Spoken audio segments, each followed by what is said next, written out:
episode on murder. I've got Andy the Goose met an anti-birder. Who off this sweet old sheep herder? She loves Ted Bundy. Yes, you heard her. Low-budget horror movie subverter. But first, this headline could not get any more absurder. Murder. Quadruple amputee, professional cornhole player faces murder charges. Let me read that for you once again. Quadruple amputee, professional cornhole player faces murder charges. Dayton Weber underwent quadruple amputation as a baby after a bacterial blood infection. He's a professional cornhole player in the American Cornhole League and hopes one day to take his sport to the Olympics.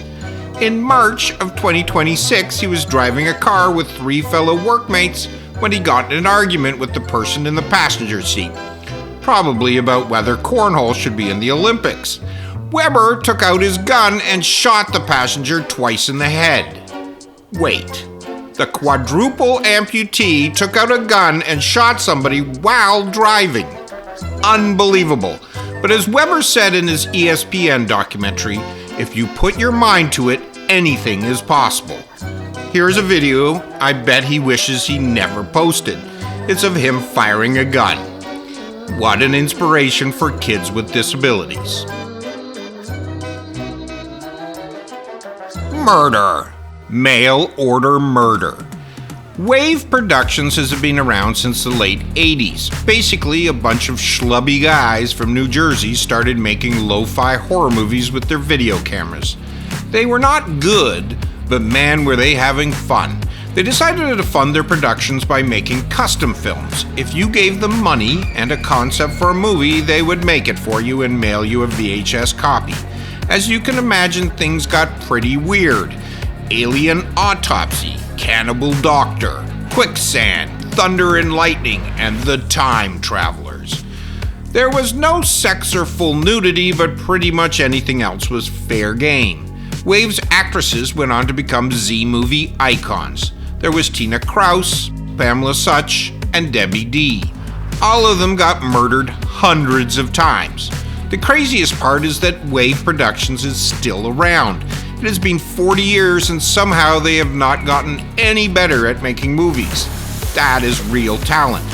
If there's one thing I'm good at, it is making bad videos. So here is my Murder by Chocolate Pudding.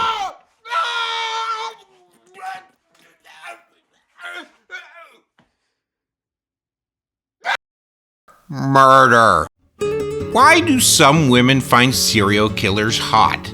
It's called hybristophilia, the attraction to murderers and criminals. Ted Bundy got hundreds of letters from women and the court was jammed with ladies wanting to just get a little bit closer to him. He proposed to Carol Ann Boone while she was on the witness stand during his trial. They got married and had a daughter, even though he was not supposed to have conjugal visits. The Hillside Strangler convinced one of his admirers to go out and strangle somebody so it would look like the Hillside Strangler was still at large and that he was innocent. Jeffrey Dahmer received tons of letters from women despite the fact that he was gay and a cannibal. Both the Ramirez brothers have gotten married in prison. Lyle even got caught writing dirty letters to another woman, got divorced, and married his second wife, all while in jail. Finally, the recent Deadpool killer, who killed 2 women in one day, received 4,000 messages in 1 month. Women sent him money and explicit photos. His admirers call themselves Wade's wives. While I was researching this topic, I had a brilliant idea for a new app. It's called Love You to Death.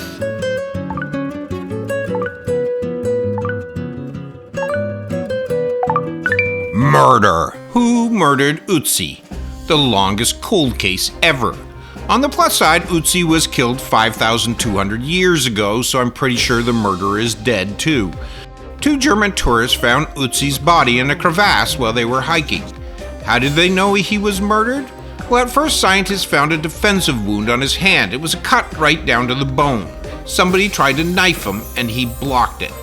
But it had healed a bit, so it must have happened several days before his death. It then took them 10 years to discover he had an arrowhead in his back. It had severed an artery. Some detectives, 10 years to find a bloody murder weapon stuck in the victim's body. Anyway, From the contents of his stomach and bowels, they determined he had gone down to the village at the bottom of the mountain, apparently got in some kind of fight, and then retreated up into the mountain to hide. By the depth of the penetration, they can tell the arrow was shot about 100 feet away. They figure it was also personal because nothing was stolen. Ötzi still had his fancy copper axe with him. Here's my theory. Who can shoot an arrow 100 feet and perfectly hit an artery? A robot.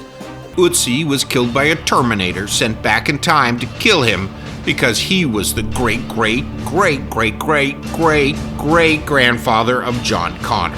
Murder! Why are the geese so mad at humans?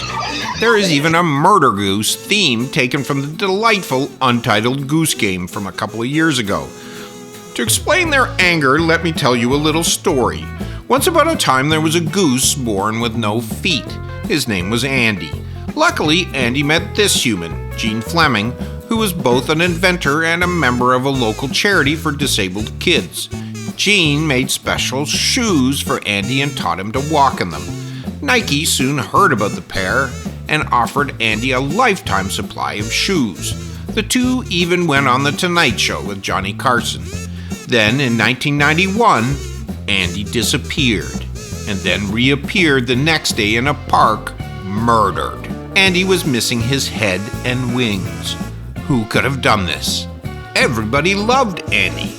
The highest reward ever posted in the town prior to this case had been $100. For Andy, they raised $10,000. To this day, there are still no leads, no motive.